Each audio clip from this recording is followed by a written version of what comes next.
Oi, oi, meu nome é Paola, mas podem me chamar de Lola. Eu hoje vou falar sobre os 16 livros que eu li no mês de abril. Teve alguns livros que eu gostei muito e que me surpreendi muito e que foram experiências muito legais. Então, vamos lá. Comecei o mês lendo Trevo Negro. Eu li esse livro numa leitura coletiva com o Clube das Páginas Proibidas. Eu já tinha lido outros 2 livros da Nina Queiroz. Eu tenho uma relação meio conturbada, por assim dizer, com a Nina Queiroz, porque ela escreve bastante mocinhos de caráter duvidoso, assim, uma vibe mais anti-herói, né? Então, eu acabo... Não é tanto o meu tipo de livro, né? Porém, normalmente essa experiência de leitura flui muito, a leitura é muito imersiva, é muito gostoso de ler, leio muito assim, mas não é necessariamente o tipo de livro que eu procuro muito assim. E no caso de Trevo Negro, é mais ainda porque é um dark romance mesmo. Então, é um livro de máfia, então acaba que eu não consigo tanto comprar o relacionamento e etc. Então, nesse livro é um Enemies to Lovers com máfia. Então, a gente tem a Serafina e o Luca.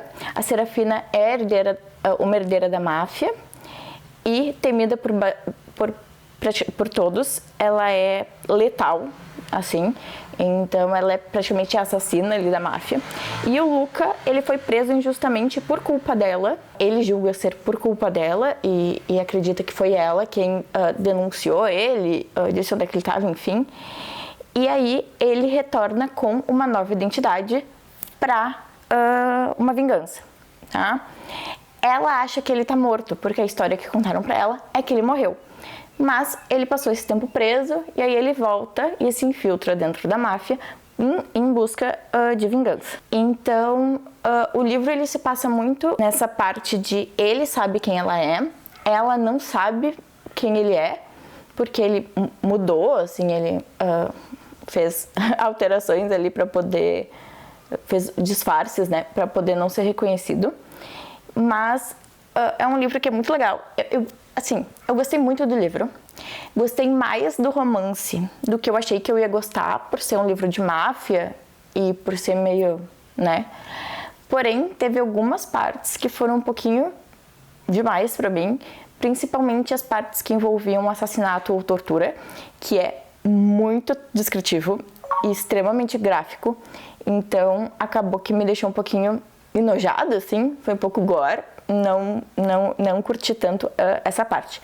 Mas, no modo geral, foi uma experiência de leitura bem agradável. E eu realmente gostei bem mais do romance, mesmo sendo, que nem eu comentei, um dark romance e tudo mais, do que eu achei que eu ia gostar. Então, foi uma leitura que foi muito... foi legal de ter feito, mas continuo achando que não sou e não irei me tornar uma leitora de dark romance.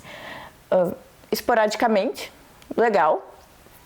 Quero concluir, talvez, a série da Nina Queiroz que eu já li, que foi a série Víboras. Eu li esses 2, mas penso talvez em concluir a série, mas acaba não sendo um livro que eu vou ali e busco para ler tão facilmente, assim. Eu sou muito uma leitora de romance cozy, comédia romântica, uma coisa um pouquinho mais, bem mais light, entretenimento, assim. E quando eu acabo lendo esses livros um pouco mais densos, um pouco mais violentos e etc., acaba que eu preciso dar um tempo e ler com um pouco mais de calma. Aí depois eu li o Nas Pistas do Nosso Amor, da Amanda Gabriela. É sobre a Laura e o Gabriel. A Laura é uma piloto de Fórmula 2. O Gabriel é um podcaster. Isso, é um podcaster de automobilismo. Ele ainda não é muito conhecido. A Laura, ela tá prestes a vencer a Fórmula 2 e possivelmente subir para a Fórmula 1. Porém, ela tem alguns problemas em questão de interação social e de conseguir interagir e principalmente em coisas que envolvem a mídia. Então, apesar dela ser uma pilota muito boa, ela peca um pouquinho pelo lado do marketing da coisa. E aí, a equipe que quer levar ela para a Fórmula 1 faz uma proposta para ela, que é: a gente te leva para a Fórmula 1, mas enquanto ainda tá na temporada da Fórmula 2, tu precisa ficar um pouco mais midiática, por assim dizer. E para resolver isso, o que eles fazem? Eles convidam o Gabriel para fazer um relacionamento falso com a Laura. O Gabriel, ele tem um ponto de que ele acabou cunhando, ele acabou dando para a Laura no podcast um apelido de Rainha do Gelo, acho que é isso. Então, é como se eles, assim, a Laura já não gosta muito dele por causa disso, mas como todo mundo adora o Gabriel e ele é todo, como é que eu vou dizer, sociável, golden boy e etc., as pessoas acham que nada melhor do que ele para poder auxiliar ela em conseguir fazer essa parte um pouco mais sociável, né? Então, eles entram nesse relacionamento, porém, a gente acaba descobrindo ali que a Laura, ela não é... Os problemas com a mídia que ela tem são mais voltadas ao autismo dela, que ela esconde, porque não é uma coisa que é tão fácil de abrir, né, para as outras pessoas, para a mídia, enfim. E aí, normalmente, os problemas que ela tem em relação à mídia e a entrevistas e tudo mais é uma questão de sobrecarga, é uma questão sensorial, enfim. Então, acaba que o Gabriel vê todo um lado da Laura que ele não conhecia e aí ele vai tentar ali ajudar ela a conseguir se sentir mais confortável e tudo mais com a mídia para poder subir para a Fórmula 1. Eu gostei muito desse livro, eu achei muito gostoso. O Gabriel é um fofo, é um querido, ele é minha simpatia com todos, menos com a Laura, mas porque com a Laura ele acha que ela só é um pouco ríspida, ele não entende muito ela, né? Então com a convivência isso vai super mudar. Mas é um livro muito gostoso de ler, eu gostei muito, talvez releia ele futuramente. Depois eu li o Lance Proibido, da Gabriela Pisol e da Tainá Brandão. Então ali é uma dupla de autoras que faz bastante livros juntos. Então eu li o Lance Proibido, que foi lançamento ali, acho que de abril, eu li logo depois do lançamento. Ele é um fake dating entre um jogador de hóquei e uma jornalista. O Jason, que é o jogador de hóquei, ele acabou de terminar um relacionamento. Não foi ele que terminou, ela terminou um relacionamento. Ele não ficou nem um pouco satisfeito com isso e ele acabou se metendo em muitas polêmicas logo depois desse término, que ele não soube lidar muito bem. Já a Verônica, ela é uma jornalista falida. Ela quer ser reconhecida, ela precisa de alguma história grande para poder alavancar. E aí ela, de forma um pouco antiética, né, acaba indo atrás dele no bar do amigo dela. O amigo dela avisa ela que o Jason está lá bêbado. Bebendo. E ela vai atrás dele, ela literalmente fica incentivando ele a beber. Para que ela tenha uma história, uma fafa grande ali dele, para poder escrever. Mas o que acontece é que ele bebe, faz um escândalo dentro do bar e ela tira ele do bar. E leva ele para casa porque ela se sente culpada por ter participado ali, por assim dizer, do fato dele ter ficado bêbado. Só que nisso, alguém tira uma foto e aí vai parar em todos os sites que o Jason foi visto como uma morena misteriosa. Quem é a tal da morena misteriosa? Será que é um novo relacionamento? Enfim. E aí, um pouco depois, a mídia descobre que essa pessoa é a Verônica. Com isso, acaba que a equipe do Jason acaba achando uma ótima ideia ele ter esse relacionamento com essa morena misteriosa, que no caso é a Verônica, porque acaba melhorando um pouco a mídia. A gente tem muito aquela questão de homens comprometidos serem um pouco mais respeitáveis e um pouco mais direitos, né? A equipe do marketing dele quer utilizar isso para poder melhorar a imagem dele, né? Então, o livro se passa dali. Na verdade, o Jason detesta ela porque ele entende o que ela tentou fazer, então ele não confia muito nela e não confia em jornalistas no modo geral, assim. Mas eles acabam tendo que morar junto e toda aquela aproximação forçada clássica de livros de romance, né? Depois eu li O Sem Refrão, também da Gabriela Pisol e da Tainá Brandão. Esse livro foi uma surpresa. Eu não esperava gostar tanto. Ele, pelo que eu vi, foi o primeiro livro que a Gabriela Pisol e a Tainá Brandão lançaram juntos. Admito que eu comecei a ler o livro e parecia que o livro estava incrível, delicioso, mas ao mesmo tempo parecia que o livro não acabava nunca. E aí eu fui olhar a quantidade de páginas e o livro tem tipo mais de 1000 páginas. E aí eu fiquei, tá, agora eu entendi, estou acostumada a ler livros de 300, 400 páginas, então basicamente estou lendo 3 livros em um, né? E o livro, ele me surpreendeu de muitas formas, porque normalmente a gente tem um recorte de tempo nos livros de romance bem curtos, assim. Então, é 3, 4 meses no máximo, e etc. E nesse livro, o que acontece e por que ele é tão longo? Porque se passa bastante tempo da história sendo contada. Então, basicamente, a história é do Travis com a Cassandra, tá? O Travis é o vocalista de uma banda famosa e ele basicamente é expulso da banda porque ele tá com uma síndromezinha dele lá de estrelinha, né? E aí ele precisa relançar a sua carreira, né? A Cassandra, ela é social media, resumidamente, né? Ela é social media e meio que babá de famoso. Então, basicamente, o papel dela é, sem que as pessoas vejam que isso é um trabalho de marketing, que não fique explícito, ela melhorar a imagem do Travis ou das pessoas. Ela é contratada para isso, esse é o trabalho dela. Então ela é contratada para melhorar a imagem do Travis. E aí o que isso envolve? Isso envolve não deixar ele entrar em polêmica, esconder as polêmicas quando elas surgem, plantar informações positivas, né?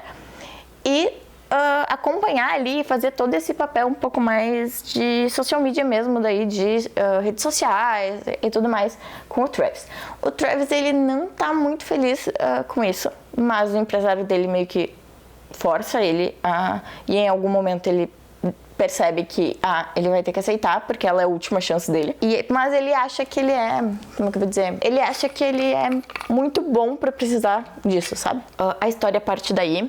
Acaba que eles se detestam muito no início, daqui a pouco vira um Enemies to Friends. Então, é um livro muito Enemies to Friends to Lovers.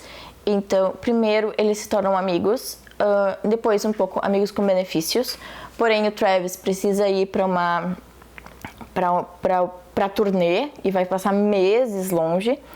Então, por isso que eu disse que o livro é enorme, mas é porque ele tem muito tempo. Então a gente tem toda uma parte, a primeira parte ali entre essa turnê, então desde que ele reinicia a sua carreira solo até conseguir fechar a turnê e dar certo, então o trabalho da Cassandra ter dado tudo certo, até aí ele tem essa turnê que dura, sei lá, uns 9 meses, 1 ano, sei lá. E aí depois tem o momento que ele volta e aí tem essa próxima parte, assim. Então, foi um livro que eu gostei muito da experiência. Às vezes eu sinto falta de livros que tenham essa passagem do tempo um pouquinho mais longa, porque acaba que assim, se beijaram, se declararam felizes para sempre. Então esse livro ele tem um pouquinho mais do que isso, assim. Então eu gostei muito da experiência, acabou sendo uma das minhas super surpresas do mês, assim. Depois eu li A Jogada que Me Fez Amar Você, da Tami Bastida, que é sobre o Blake e a Reese, tá? O Blake é um jogador de hóquei, a Reese, ela é toda ali tímida, mais sonhadora, menina dos livros e tudo mais. Só que ela reprova em alguma disciplina e precisa do melhor, e eu acho que é alguma coisa, se eu não me engano, é alguma coisa de exatas. E aí, a melhor pessoa da disciplina que tem nessa disciplina é o Blake. Mas o Blake não tem nenhum interesse em ser tutor dela. Então ela pede, ele nega, ela pede de novo, ele nega de novo.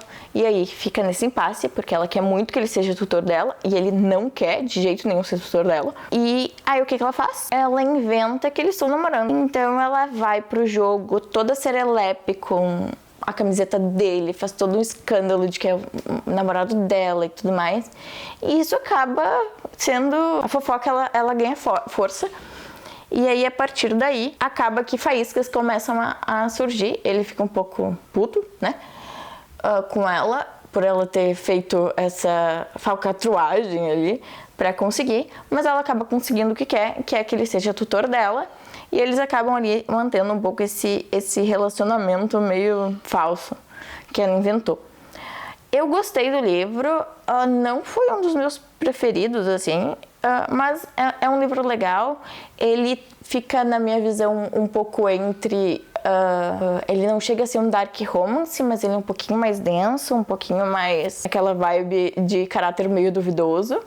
Mas foi uma experiência de leitura bem interessante. Depois disso, eu li o Temporada Proibida, da Val Veiga. Esse livro é o livro 2, só até o fim da temporada, que eu li ano passado, eu acho, e gostei.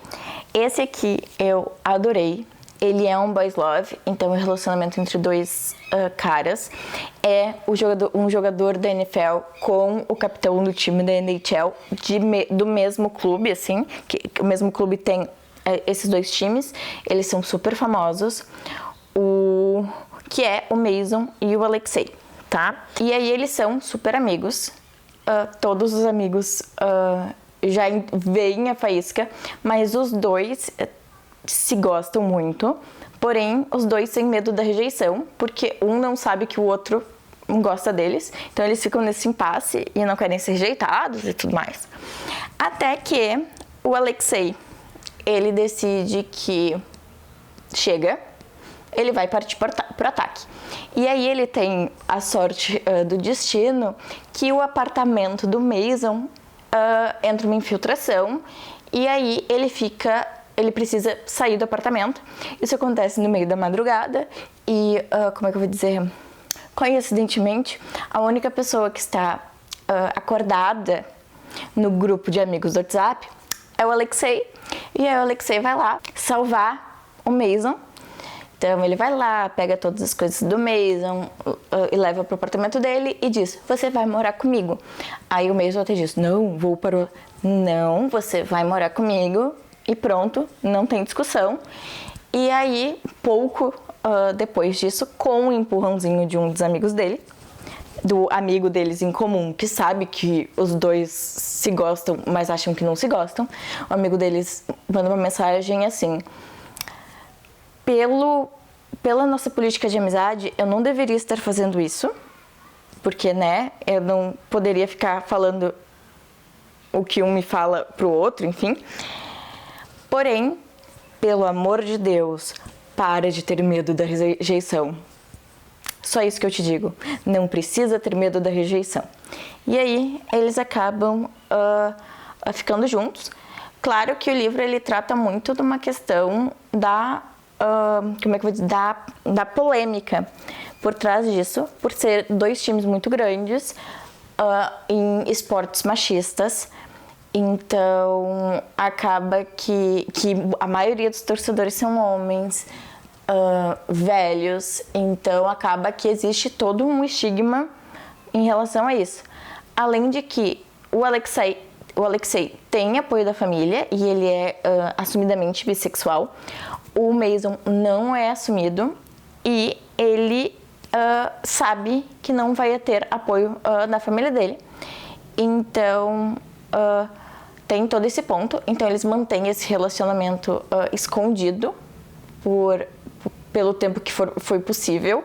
E o Alexei aceita isso porque ele sabe que não é tão simples assim pro Mason se sumir. Então, pra ele tá tudo bem.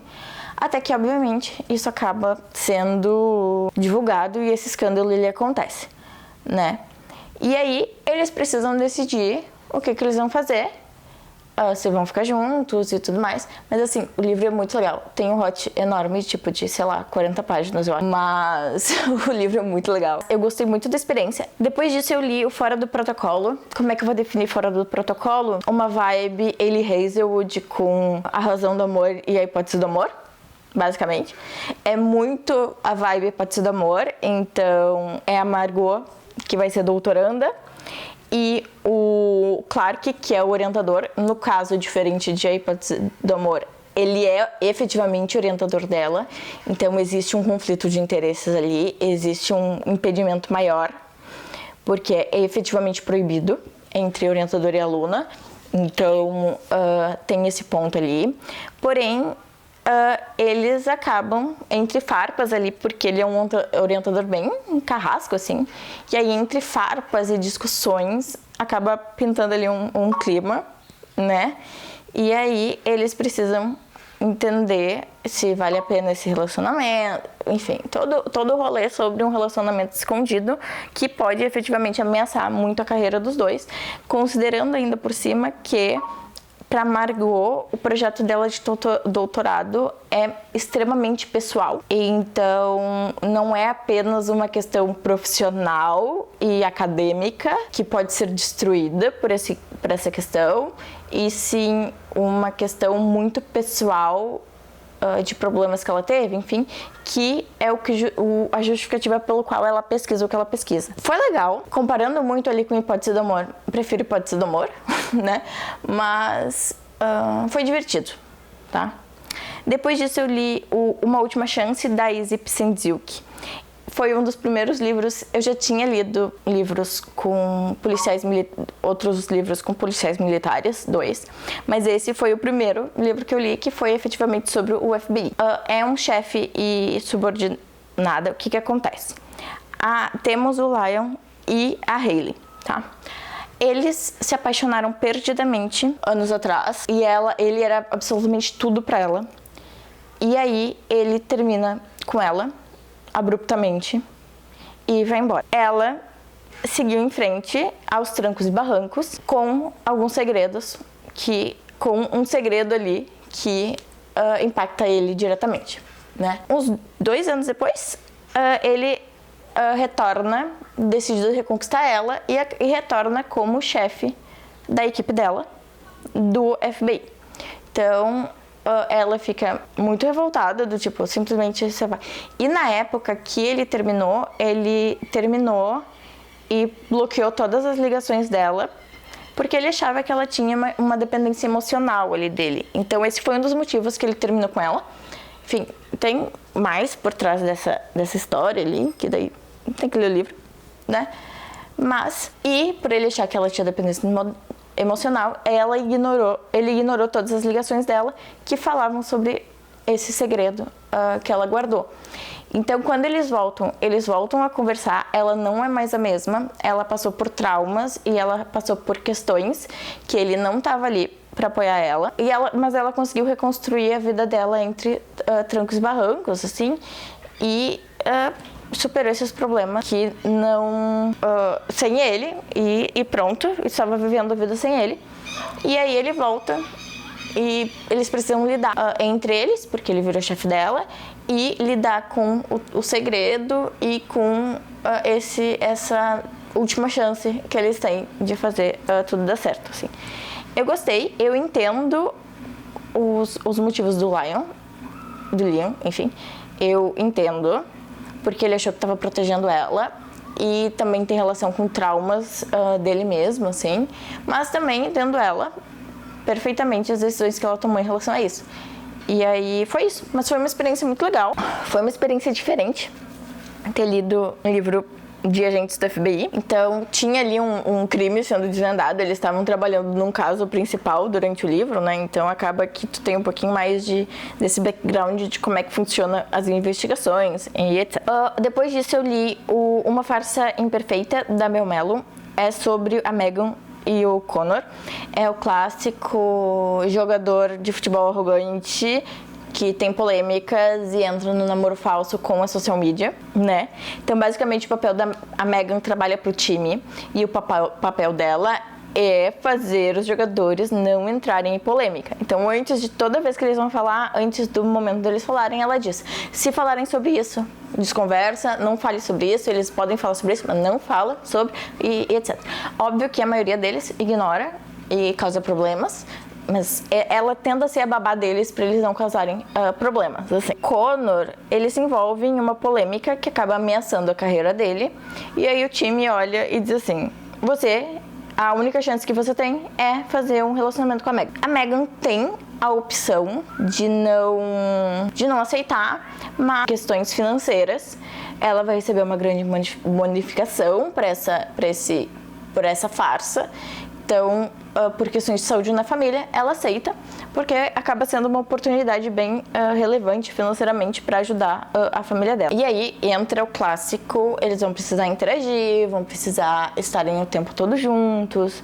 Acaba que o Connor, ele não é tão arrogante assim quanto ele parece, assim, ele é só muito brincalhão. Acaba que foi mais uma má impressão entre eles do que qualquer outra coisa. Então, mas foi um livro muito legal. O chefe deles sacaneia eles serem obrigados a interagir. Então, sim, tem o rolê só uma cama, mas mais do que isso, tem o rolê apenas um carro, e no sentido de, tipo assim, um carro caindo dos pedaços, que não funciona direito e que não tem rádio. Então eles precisaram passar, tipo assim, 6, 7 horas no mesmo carro viajando, porque o dono do time, ele decidiu que seria divertido. Vibes. Então, mas é legal, é divertido, então recomendo, assim. Ele acaba, se eu não me engano, eu não tenho certeza, mas acho que ele não tem nenhum hot, então a classificação indicativa é um pouco menor, mas ainda assim foi um livro muito legal. Depois eu li Uma Escolha do Amor, da Antonella Balbo. Então, temos o Beck. O Beck, ele, em função de uma amiga, de uma situação que acontece no livro 1, ele vai num orfanato. E nesse orfanato, ele conhece a Isla e ele se apaixona por aquela criança. E aí ele quer muito adotar aquela criança. Porém, a gente tem o fato de que o Beck é um homem solteiro, jogador de hóquei, um esporte violento, que não é considerado pela assistência social, pelo assistente social, como alguém apto para ser pai de uma criança, pai solo de uma criança. E aí ele não consegue essa adoção e ele tá muito chateado com isso, porque como assim, eu quero adotar essa criança, eu amo essa criança é minha filha, a criança já considera ele como pai, foi tipo amor à primeira vista entre os dois, e a assistente social realmente acha que ela tá melhor no orfanato. Então, lendo o livro, eu fiquei muito com o coração dividido, assim, porque eu entendo todas essas preocupações da assistência social, porque realmente não tem como tu saber se a pessoa não tá... Quais são os motivos por trás da adoção, ou tu precisa ter todas essas verificações para ter certeza que a criança vai para um lar onde ela vai ser bem cuidada, onde a pessoa realmente vai amar ela e tudo mais. Mas também é muito triste, olhando pelo lado da pessoa com a melhor das intenções, que quer adotar a criança e não consegue por causa disso, né? Junto com isso, ele reencontra a Riley. Riley é a irmã do melhor amigo dele, que é o protagonista do próximo livro. Irmã do melhor amigo. Eles se beijaram uma única vez na faculdade, sem ele saber que ela era irmã do melhor amigo dele. E eles nunca mais se falaram e nunca mais... e não tocaram nesse assunto, porque se o irmão dela descobrisse, o Beck tava ferrado, né? Ele matava o Beck. Então, isso ficou ali escondido. E aí eles acabavam soltando farpas um com o outro. Passou-se vários anos, né? E aí a Riley, ela acaba indo trabalhar como fisioterapeuta no time que eles jogam. Tá? Ela trabalhava numa clínica, a clínica fechou, foi o maior escândalo, e aí ela pediu ajuda, coisa que ela nunca faz. Ela pediu ajuda pro irmão dela, e o irmão dela conseguiu essa vaga no time, e ela vai trabalhar no time, tá? E aí ela também não quer preocupar o irmão dela, mas ela acaba ficando bastante dependente. Ela tá com muitas dívidas pelo problema que ela teve, que ela não contou pro irmão. Ela contou pouquíssimas coisas do que aconteceu, que fez ela precisar pedir ajuda, morar com ele e pedir um emprego, mas ele sabe que alguma coisa aconteceu, mas ela não quer preocupar ele.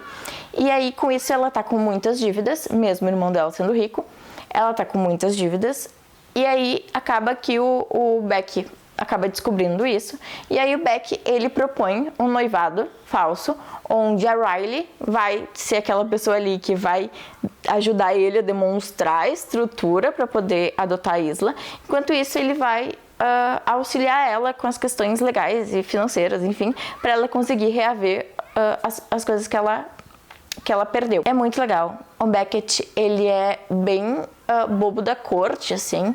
Então, ele não conta pros amigos que ele tá tentando adotar criança, porque ele tem muito medo da reação que os amigos dele vão ter, porque como ele é visto muito como brincalhão, não necessariamente responsável, ele tem muito receio que os amigos dele olhem e digam que ele não vai ser um bom pai ou algo desse gênero. Então, e é uma coisa que existe essa conversa no livro que o pai dele diz pra ele assim: se eles olharem pra ti e disserem isso, eles não são teus amigos. Ele tá levando toda essa questão do não conseguir adotar Isla também em segredo, assim, e sem auxílio, assim. Então acaba que um vai ajudar o outro ali pra poder... Esse livro que eu achei que... Uma parte que eu achei muito legal e fez muito sentido é que, assim, a Riley, ela tem problemas e traumas em relação ao fato de ser mãe e tudo mais. Então isso é uma questão pra ela. E a gente tá falando de uma criança, né? Então, principalmente partindo do pressuposto de que isso é um acordo e esse relacionamento ele vai terminar, tem todo um cuidado para tentar não deixar a Riley se apegar a Riley se apegar a Isla e o contrário. Tentam ter esse cuidado, né? Mas no final das contas é impossível de conseguir fazer isso. É muito... é bonito, assim, o livro. Então, gostei muito da experiência. Eu adoro os livros da Antonella Balbo, então mais um que ela escreveu e que eu adorei. Depois disso eu li Quebrando as Regras, da Olivia Folha. Eu não gostei desse livro. É muito difícil eu olhar e dizer que eu efetivamente não gostei de ler um livro, tá? Mas acontece às vezes, e esse é um caso. Pra mim, o que aconteceu foi... ela tentou colocar todas as tropes existentes num único livro e não conseguiu aprofundar nenhuma direito. Então o livro começa com uma aposta, depois ele vai pra um fake dating e ele não foi bem desenvolvido. Não foi assim, foi um livro que me frustrou, assim. Eu achei também a escrita rasa e a história bem mal desenvolvida, enfim, então não vou falar muito sobre. Depois eu li Uma Mentira Irresistível, da Gabriela Bortolotto. É um fake dating entre um chefe e uma funcionária. Basicamente a gente tem a Alice e o Pedro. O Pedro é o chefe do jornal, do editor-chefe, enfim. E a Alice é jornalista e o livro começa com a Alice sendo demitida. Basicamente, Pedro recebeu dos superiores a ordem de demitir 3 pessoas e aí ele escolheu ali, mesmo não conhecendo todas essas pessoas, e escolheu a Alice para ser demitida. E a Alice fica muito, muito puta, porque ela acha que é uma ótima jornalista, não acha justo demissão, enfim, e acha que ele é um arrogante e ranzinza, enfim, não gosta dele. Porém, como ela é uma boa funcionária, na hora de sair da empresa, ela decide que vai deixar com ele todas as pesquisas que ela estava fazendo para as reportagens que ela ia fazer, para a próxima pessoa que for pegar as pautas dela poder trabalhar em cima, na melhor das intenções. Por outro lado, a gente tem ali o Pedro, e nesse exato momento o Pedro estava conversando com o seu, abre aspas, arquirrival, fecha aspas.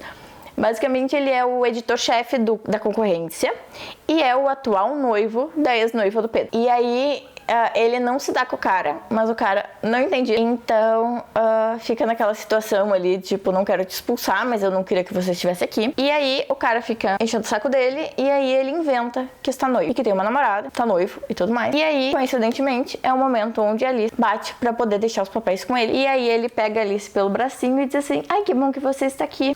Vou te apresentar a minha noiva. E coloca ela nessa situação de ser a noiva dele. Só que eles são de jornais, eles são de famílias grandes e conhecidas. Então essa fofoca ela acaba se escalando muito rápido. E aí o Pedro passa um trabalho, mas consegue convencer a Alice a ser noiva falsa dele, em troca dele tentar conseguir o emprego dela de volta. Não é tão simples assim, porque a empresa é grande, ele demitiu porque ele precisou demitir alguém e ele não pode simplesmente abrir uma nova vaga na equipe de jornalismo, mas tem uma vaga aberta para ser a assistente dele. Então ele coloca ela como assistente dele, prometendo que assim que abrir uma vaga na área do jornalismo, ela vai ser contratada para o jornalismo. Ela não tá 100% satisfeita, mas aceita a proposta. E o livro é muito divertido, porque de um lado ele é completamente ranzinza e precisa dela pra não pagar de otário por ter mentido que tava noivo.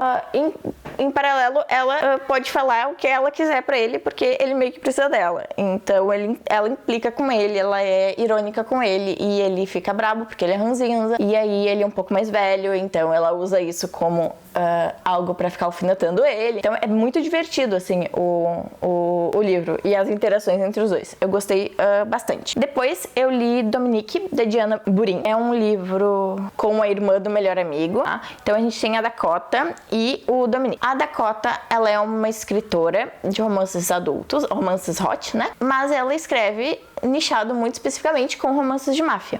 E esse é o nicho que ela escreveu a maioria dos livros dela. Mas ela decide que ela quer inovar, escrever alguma coisa diferente, e decide que agora ela vai escrever sobre o policial, o novo livro dela. O irmão dela é policial. Então ela decide passar um tempo na casa do irmão pra poder vivenciar um pouco ali a questão da polícia, delegacia, investigação, enfim, até onde ela pode vivenciar em questão de sigilo e etc, né?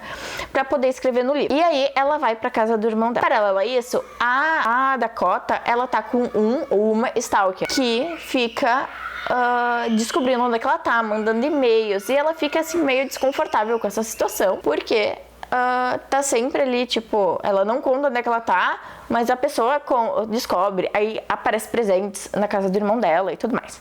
E aí, nesse momento também, o irmão dela recebe uma proposta de um curso pra fazer, e é uma oportunidade muito boa e tudo mais, então ele decide que ele vai fazer. E com isso, ele deixa a Dakota sob responsabilidade do colega de trabalho dele e melhor amigo dele, o Dominique. O Dominique é um policial, é ele que vai ficar ali responsável pela equipe enquanto o irmão dela não tá ali, e o Dominique fica responsável por fazer toda esse acompanhamento da Dakota pra Dakota descobrir como a polícia funciona e tudo mais. Mas quando o Dominique descobre que tem um stalker na volta da Dakota, ele leva a Dakota pra ficar na casa dele, porque ele percebe que, a Dakota ela tá assustada, 2, ele precisa proteger ela por causa do melhor amigo dele, né? E aí, né, temos uma aproximação ali forçada, eles vão precisar interagir, a Dakota é doidinha, assim, e aí a Dakota coloca o Dominique em situações meio constrangedoras, assim, que acaba florescendo ali uma atração entre os dois. Foi bem divertido. A Dakota é doidinha, é divertido de ler a parte dela, assim. Por ser dentro de com o assunto policiais, a gente tem todo um background de uma investigação e coisas acontecendo. Claro que a gente tem um pouco mais só na visão ali do Dominique e o mínimo que a Dakota acaba sabendo da Bella ali, né? Mas é muito divertido, e a gente tem tanto a investigação criminal da polícia quanto essa questão dela e do stalker. Então, gostei bastante da experiência. Depois eu li Coreografia do Amor, da Evantia Karagianis. Sei lá eu como que escreve o nome dessa mulher. Mas enfim, é Coreografia do Amor. Eu gostei muito desse livro. A experiência foi parecida com Sem Refrão. Eu comecei a ler e o livro, ele não acabava nunca. A porcentagem, ela não passava, assim, no Kindle. Daí eu fiquei, meu Deus do céu, o que tá acontecendo? Parece que aconteceu tanta coisa na história e o livro, ele a porcentagem não passa. E aí eu fui lá e descobri que tinha 1000 páginas também. Mas foi outro livro de 1000 páginas que eu amei completamente toda a experiência. Nesse caso, a gente tem a Lua e o Éter. Eles estudam numa faculdade de dança, muito renomada, muito famosa, e eles são rivais porque, basicamente, a escola ela tem uma competição, em resumo ali, né? A escola ela tem uma competição e cada um deles tem uma equipe, sempre são trios ali, não sempre são trios, mas no caso dele, eles entram na faculdade já com os seus grupos formados, porque eles têm esse grupo de dança e tudo mais, e vai ter essa competição onde eles vão ser rivais. E eles não se dão bem desde o primeiro momento. Então, a Lua, ela chega para ser focada no que ela quer ali e na dança e tudo mais. E o Ethan, ele é talentoso, é provocador, ele é um pouco mais bad boy, assim, então ele gosta de tirar a paciência dela e tal. E aí fica esses dois grupos como rivais ali, mas principalmente o líder de cada um dos grupos, que é a Lu e o Ethan. E aí o livro se passa, assim, basicamente durante o ano inteiro, assim.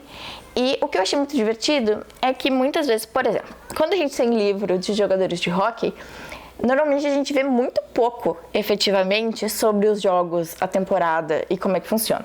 Salvo exceções ali, mas tipo, dificilmente isso é bem desenvolvido e descrito. Nesse caso aqui, eu achei muito legal que ele descreve muito sobre o tal dessa competição, de como é que funciona, cada uma das etapas, como é que eles fazem, como é que eles não fazem. Porque assim, a maioria dos livros foi chegar e disse, a etapa da competição foi a X e quem ganhou foi Y. Ou tipo, tem uma página descrevendo como é que a competição funcionou. Tipo, a competição foi assim, assim, assim e etc. Aqui não, aqui a gente tem aparece a cena dos ensaios, aparece a cena deles trabalhando para escrever a música, aparece a cena deles trabalhando para a música, depois gravando o clipe, sabe? O livro ele descreve muito bem essa competição e esse desenvolvimento que não fica exclusivamente no relacionamento dos dois, e sim na parte um pouco mais do background. O background é muito bem desenvolvido. E aí eu gostei muito desse livro, gostei muito. Imagino que vá ter pelo menos outros 2 livros, que são dos outros 2 meninos e 2 meninas dos trios, mas eu não sei se já lançou. Mas eu gostei muito e pretendo ler os outros livros, então foi muito legal. E também tem uma questão de que, como eles são rivais e os dois vêm de famílias influentes, eles serem um casal é meio... não é uma boa ideia. Então, é um pouco meio proibido, assim, esse relacionamento também. Depois eu li o Tudo que Deixamos pelo Caminho, da Fê Oliveira. É o livro 2 dessa trilogia, que o primeiro foi O que Sobrou de Nós. Então, é sobre a Charlotte e o Tyler. É um second chance. Eles eram namorados na adolescência. Ela foi embora, terminou com ele e foi embora. Ele nunca entendeu o que aconteceu, por que ela foi embora. Ela é uma decisão consciente de ir embora. Ela decide ir embora, não foi uma confusão e tudo mais. Na verdade, aqui ela tinha mais motivos ainda pra ir embora. Então foi uma escolha que ela precisou fazer, precisou priorizar. E ela deixa ele e o Tyler nunca superou. E aí, anos depois, ela se transfere para a faculdade dele. Ele é jogador de hóquei, ela é jogadora de vôlei. E aí ela se transfere para a faculdade dele e aí eles são obrigados a conviver novamente. Porque mesmo que não seja próximo, eles estão ali na mesma faculdade, eles acabam se cruzando e tudo mais. E aí eles voltam a interagir um pouco e o Tyler coloca na cabeça que vai reconquistar ela a todo custo, mas ela também tem um motivo que a fez ir embora e, consequentemente, ela também passou por muita coisa, então ela não é mais a mesma pessoa que deixou ele lá atrás. Ela se culpa por ter ido embora e por como as coisas aconteceram, assim. Então, interagindo e retomando esse relacionamento nessa segunda chance. E por último, eu li Até o Último Tempo, da Bruna Spadotto, que é Um Casamento em Crise. O livro começa com a seguinte situação: o Justin e a Sienna vivem num casamento de crise, mas eles estão fazendo aniversário de casamento e ela decide que vai tentar, porque ela tá sempre tentando, mas ele tá sempre distante e tudo mais. Mas algo aconteceu que fez esse distanciamento acontecer.